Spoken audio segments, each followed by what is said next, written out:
Hey everyone, welcome back.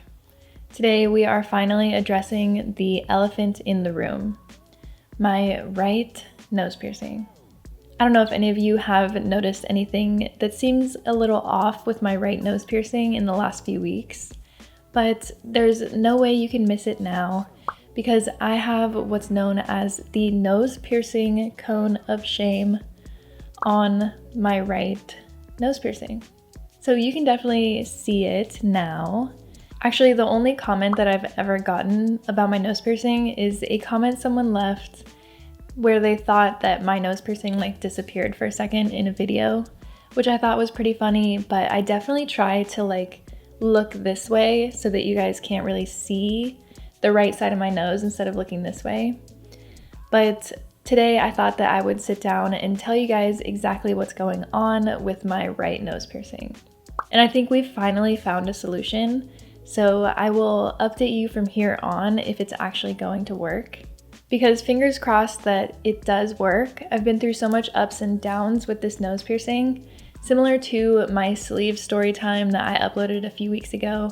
But this is another case of you guys learning what not to do from my story. With all the piercings and the tattoos that I have gotten, you'd think that I would be better at this by now, but that's just not the case, unfortunately. So I'm here for you to learn from my mistakes. So I got both sides of my nostrils pierced on May 31st of this year. So that's almost 5 months ago now, but I knew that I wanted both sides of my nostrils pierced for quite a long time before that. There was a long period of time where I would bring up the idea to my friends and family, and I got pretty much the same response that they're like, why would you want both sides pierced? They just didn't think that it would look good. So I definitely wasn't getting a lot of encouragement to get this done, but I still knew that I really wanted it. So I ended up getting fake nose rings off Etsy to try them on and see how they looked, and I ended up wearing these pretty often. And I was trying to show my friends and family I really want this, and I think it looks nice. I even posted this Instagram photo in July of 2020 of me wearing the fake Etsy nose rings. And I'll link below the exact Etsy nose rings that I got because it's super affordable, really easy, really fun way, even to just change up your look for one night. I think it's really fun to do. So I would say I was dead set on getting this done in July of 2020. But at the time, we were deep in the original COVID lockdown, and I was actually living with my elderly grandma at the time in Santa Cruz, California, which is my hometown. I feel like everyone had just a huge question mark in their mind of when we would be able to go back to some sort of normalcy, and especially with tattoos and piercings, because you have to be so close to another individual that would definitely be one of the last things to come back. So at this point, everything was so up in the air that I put the piercing kind of in the back of my mind. And then actually 1 month later, I ended up getting a new job and moving down to Los Angeles, where I currently live. So this brings us to May 31st of this year. I did wait a little while after the lockdown restrictions had lifted in Los Angeles, just because it wasn't the first thing on my priorities to get this piercing done. So I ended up going to a really great piercing studio that one of my friends had recommended to me. It was a bit far away from where I live right now, but since I already had this in my mind that I was sure I was gonna get, all I needed was a free Sunday, and I ended up having one and just calling them a few hours before, and they conveniently had an appointment that day. I feel like the piercer did a great job. The whole time I was really comfortable. It was a great studio, super clean. In fact, at one time, the piercer brought in 4 people from the tattoo studio just to look at the placement of the little dots that they put on ahead of time and make sure that the piercings were even. So they put a lot of effort into getting this piercing done. So the actual piercing itself went really well. And it definitely did hurt, and I let out a little tear while it happened, but the piercer was really fast. And there definitely was a moment of me questioning my life decisions when we had one side of my nose done and I had to immediately get the other side done. But I did end up powering through and I got both sides done, which I'm really glad that I did. I feel like you guys are gonna be like, what? When you hear how much I paid for this. But this was definitely like a higher end piercing shop. So for both of the piercings and the jewelry, the total came out to $360, and that's without tip. And that is considering that this shop had a lot of really nice jewelry, and I wanted gold studs.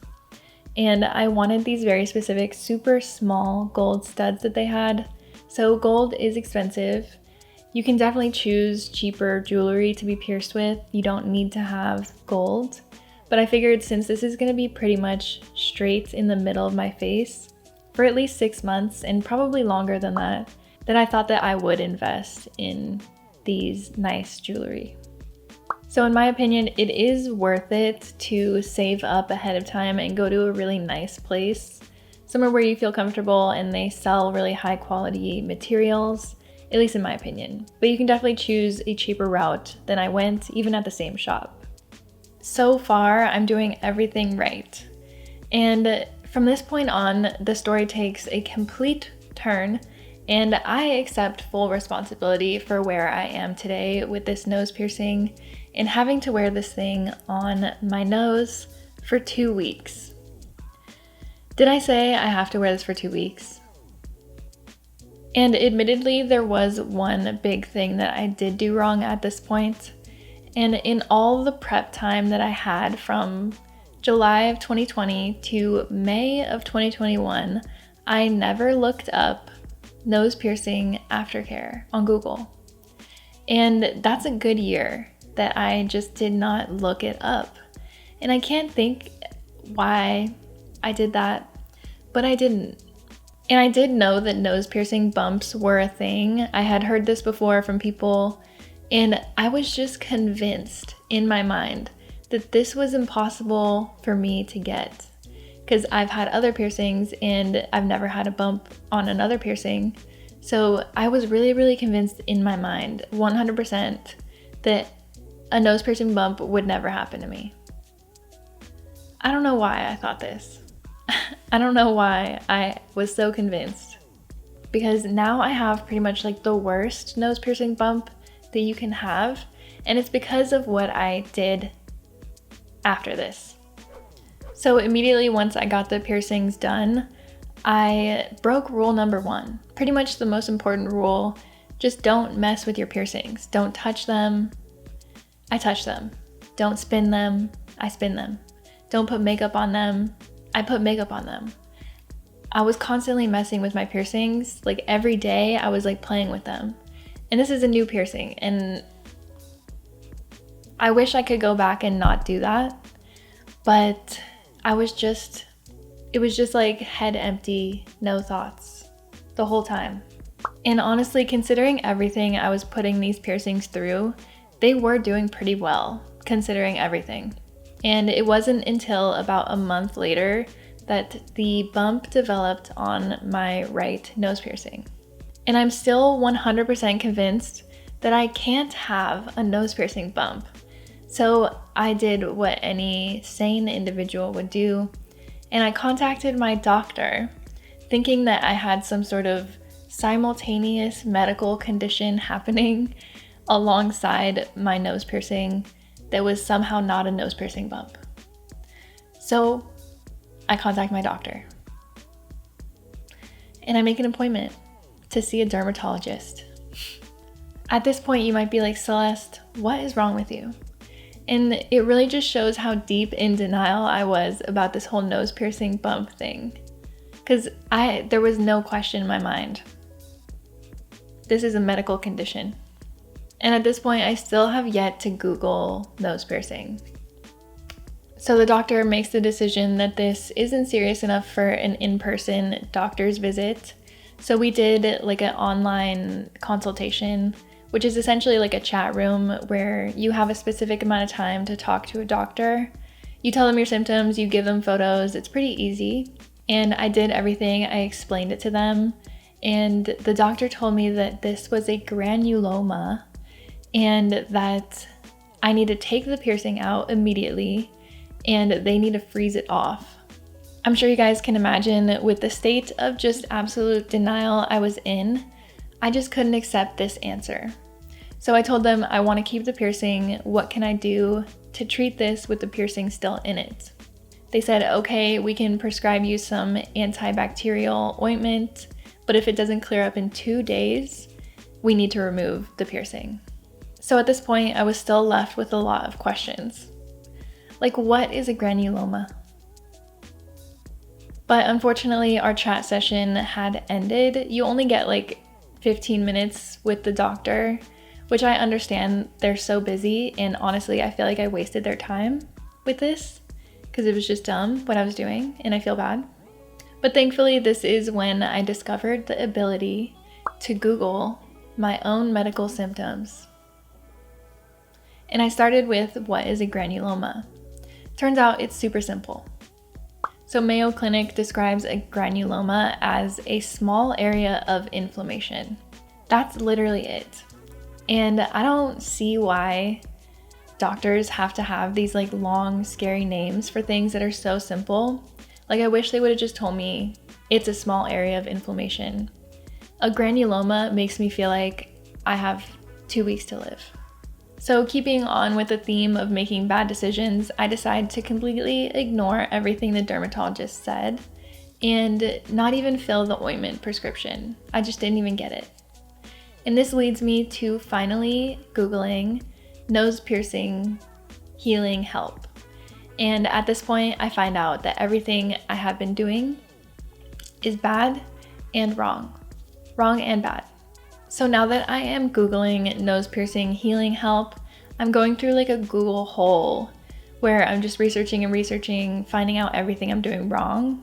I had already been in denial for so long, and I swear I went through the next 4 stages of grief all in that one Google session.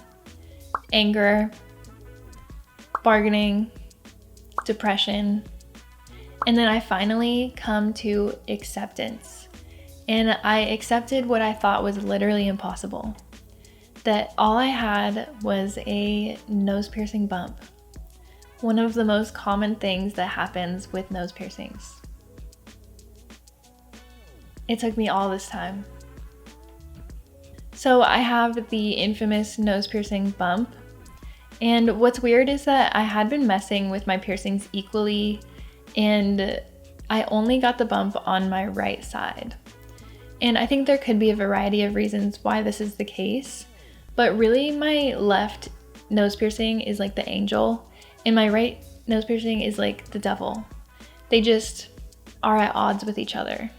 So it turns out, like I said, nose piercing bumps are super common. They happen all the time. There are 3 general types of nose piercing bumps.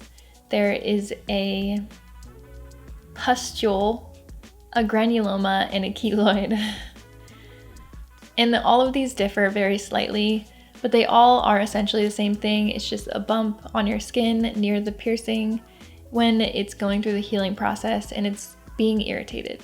Now, there are a variety of reasons why nose piercing bumps show up. Number 1 of which is improper aftercare. But it also could be a variety of things like your skin reacting to the metal in the jewelry or piercing with a low quality of jewelry. It also could be from touching the jewelry without thoroughly washing your hands before, or putting in a new piece of jewelry before the piercing is ready. One of the other reasons I also read is that sleeping on your nose piercing can also lead to the inflammation. And I think that might be one of the factors why this is only happening on the right side of my nostril, because I sleep on my right side and that could be really messing with the piercing. So like I said, this is about 1 month after I got the piercing done. And this is when I finally do a proper aftercare for both of my nose piercings.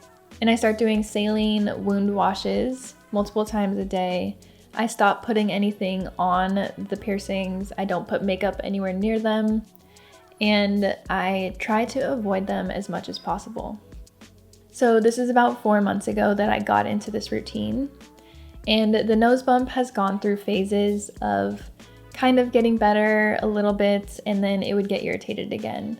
And it would just go through these phases of constantly being okay and then getting inflamed again. So that brings me to now, where my piercing is inflamed again. And since it's been almost 5 months since I got it pierced, I decided that I should get professional help from a piercer. So I tried really hard to find the original piercer of the nose piercing, and they gave me their card, but I lost it. And it doesn't seem like they work at the same shop anymore. So I was kind of like at a wit's end with who I would go to help me with this piercing. So first thing I do is go on Yelp and I search in piercing near me, and I find a super high rated top piercing shop in my area. And first things first, I sent them an email with everything I've been going through, wondering if you can help me. No response. So then I decide to call them. And when I called them, I said, "Hey, I'm wondering if you guys have any piercers available today." And the person on the other line said, "Yeah, we have someone available at these times." And he gave me a list of times. And then I continued by saying, "I don't want to get pierced, but I'm having some trouble with a piercing. So I'm wondering if you guys do that kind of service." And he goes exactly like this. This is what he says to me. I guess we can help you with that." And that just was not the energy that I was looking for, especially when I've been dealing with this for so long. I just don't want to be in kind of like an uncomfortable situation. He actually had nothing to say after that. He just there was this awkward pause. So I just hung up because I was like, okay, bad vibes. I'm getting bad vibes. And it's strange because this is one of the top rated tattoo and piercing shops near me. So it's just kind of a bummer. Maybe that guy was having a bad day. I don't know. But I go on Yelp and I look again for a piercing shop, and I find the best piercing shop ever. The shop I found is called Golden Age Body Piercing. They just do piercings. They are in Eagle Rock in Los Angeles. And they have such a kind, welcoming, open, safe environment. If you have been watching my channel, you know I really appreciate safe environments to get pierced and to get tattooed. I just had such an amazing experience. I felt really safe and cared for. Even though I didn't get the piercing there, their piercers were so attentive and so willing to help. I called them ahead of time and explained the same thing that I explained to the other shop, that I was having trouble with the piercing. I was wondering if they could help. They explained that they definitely can, and that I can book online with one of their piercers for a consultation, and that their piercers could help me. And I was able to book for that same day. And I went in around 2:30 yesterday, this was actually. So the piercer that I went to immediately understood the problem that I was going through. And he said that we were going to go the route of the cone of shame, which is what I have on now. And actually the cone of shame that they have, it didn't fit on my original gold piercing. So I had to swap it out for one of their tops, which is actually silver, but I don't mind. Whatever they say to do, I'm gonna absolutely do. Clearly they know what they're doing, and clearly I have no idea what I'm doing. So I got a new top, I got the cone of shame. He said we're gonna have this on for 2 weeks. And he said every week I can even check in and call them and tell them how everything is going. And in 2 weeks, they want me to come back so that they can also assess the piercing. And I'm just really grateful that they made me feel so welcomed and helped there, because this whole time I've been feeling like I was just alone in this. And they really, really turned that around. So I'm so grateful for that. He also told me that he wants me to stop with the saline wash because I was doing it 3 times a day with a cotton swab. And he said that what we're gonna do instead is before I shower every day, he just wants me to spray the saline wash onto the area, and that's it. We're only gonna do that once a day. And he says, we just want to do less is more. We just want to leave it alone, and hopefully it will heal on its own. So that is our current plan for my nose piercing. This is clearly going to be developing as we go, but I will let you guys know how it goes, because fingers crossed that this works, because I really don't want to take this piercing out, and I just want to have rings in there one day. and have no issues with my piercing. So that is all I have for you guys today. Like I said, I will keep you updated with the saga of my nose piercing. This is going to take a few weeks, so in the next few videos you may see me still with my cone of shame on. And that's just something we're all going to have to live with, unfortunately. But if you have any comments, any similar experiences, I would love to hear them down below. But if you've made it to the end of this video, thank you so much. I really appreciate it. If you have, leave me this emoji in the comments so that I know that you are a real one. Bye guys.